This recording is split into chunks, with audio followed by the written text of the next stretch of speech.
Bismillahirrahmanirrahim. Assalamualaikum warahmatullahi wabarakatuh. Amrah binti Abdurrahman, salah seorang pemimpin wanita dari kalangan tabi'in.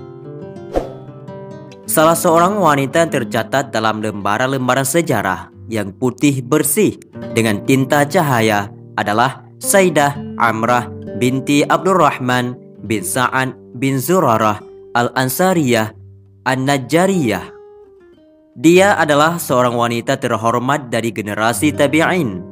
Abu Daud menyebutnya dalam jajaran para wanita dari generasi tabi'in, yaitu Hafsah binti Sirin, Amrah binti Abdurrahman, dan Ummu Dardah as-Sughra. Dia merupakan seorang ahli hadis dan ahli fikih yang terdidik di bawah pengasuhan Aisyah Ummul Mukminin radhiyallahu anhu. Dia dididik langsung oleh Aisyah, meregu ilmunya, menghafal banyak hadis darinya, serta meriwayatkan darinya. Selain itu, dia juga meriwayatkan hadis dari Hamnah binti Jahsi, Ummu Salamah, Habibah binti Sahal, Rafi' bin Khadij, dan masih banyak lagi para muhaddisin yang lainnya. Yahya bin Ma'in mengatakan, Amrah binti Abdurrahman adalah seorang rawi yang thiqah dan dapat dijadikan hujjah. Al-Ajli juga mengatakan, dia berasal dari Madinah dari generasi tabi'in dan seorang rawi yang thiqah.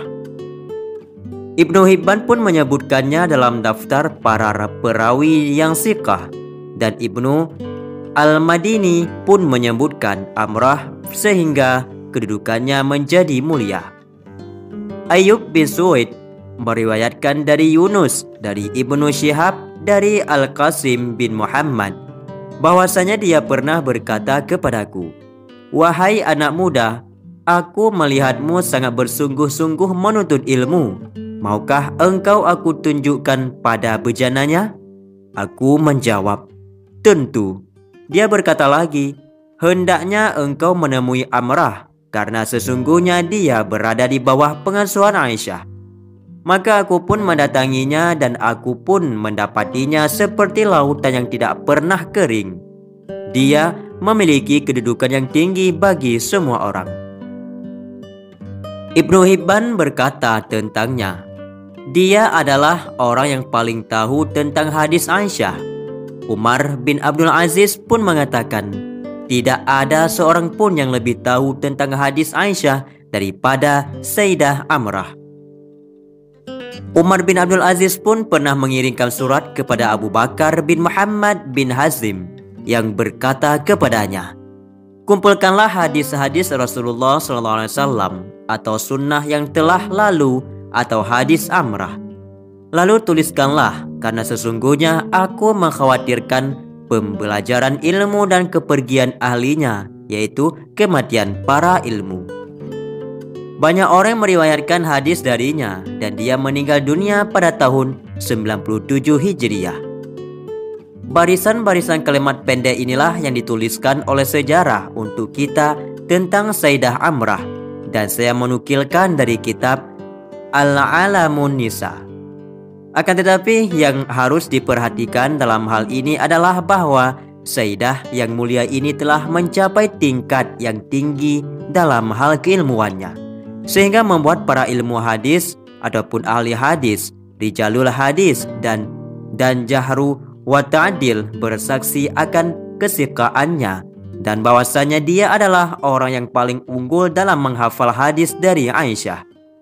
Jika Sayyidah Aisyah radhiyallahu anhu telah meriwayatkan banyak permasalahan dan hadis kepada para wanita, maka kali ini menunjukkan bahwa Sayyidah Amrah adalah khalifahnya dalam menyampaikan hadis-hadis Nabi sallallahu alaihi wasallam dan melaksanakan amanah ini sepeninggal Aisyah.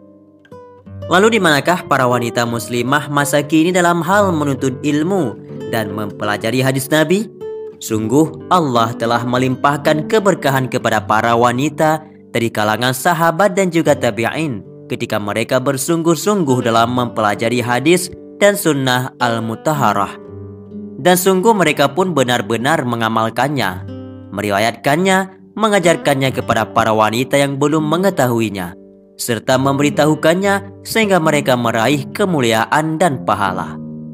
Karena sesungguhnya para khalifah Rasulullah SAW adalah para ulama dari kalangan laki-laki dan juga dari kalangan perempuan yang mengamalkan apa yang datang dari Rasulullah SAW, serta mengajarkan kebaikan kepada umat manusia. Apakah engkau telah bersekutu dengan mereka dalam kemuliaan ini? Wahai saudariku, walaupun hanya dengan menghafalkan beberapa hadis saja, misalnya hadis-hadis arba'in, hadis an-nawawiyah, kemudian engkau mengajarkannya kepada para wanita muslimah yang tidak bisa membaca dan juga menulis, sehingga cahaya sunnah Nabi SAW sampai ke rumah-rumah wanita muslimah, supaya rumah-rumah tersebut dapat memancarkan cahaya dan melahirkan para ulama. Jadi seorang ibu muslimah adalah wanita yang melahirkan para ulama. Lembaran-lembaran sejarah pun telah menyebutkan banyak ibu-ibu yang telah berhasil mencetak para ulama. Jadikanlah dirimu seperti Sayyidah Amrah, yaitu yang menjadi ahli ilmu yang senantiasa belajar dan mengajarkan kepada anak-anakmu bagaimana menghafal sunnah Nabi SAW, supaya engkau tercatat dalam lembaran-lembaran sejarah bersama para ibu yang abadi dan para ulama yang mengamalkan ilmunya secara nyata. Kawanku semua, itulah sekilas tentang wanita muslimah pengamban sejarah, yaitu Amrah binti Abdurrahman, salah seorang wanita pemimpin wanita dari kalangan tabi'in. Semoga bermanfaat. Wallahu a'lam bishawab. Assalamualaikum warahmatullahi wabarakatuh.